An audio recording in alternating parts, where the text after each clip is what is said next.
আমার কাছে কিন্তু আমি এইখানে 2টা আখ গাছ লাগাইছিলাম প্রথমে, এই যে এই একটা, এটা খাওয়া হয়েছে কাটতে, আর এইটা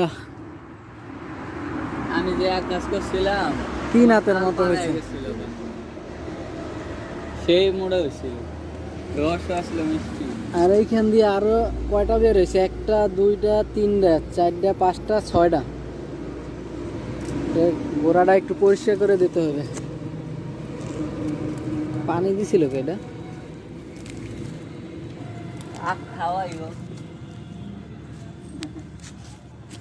মরিচ গাছ, এগুলা মরিচ ধরবে?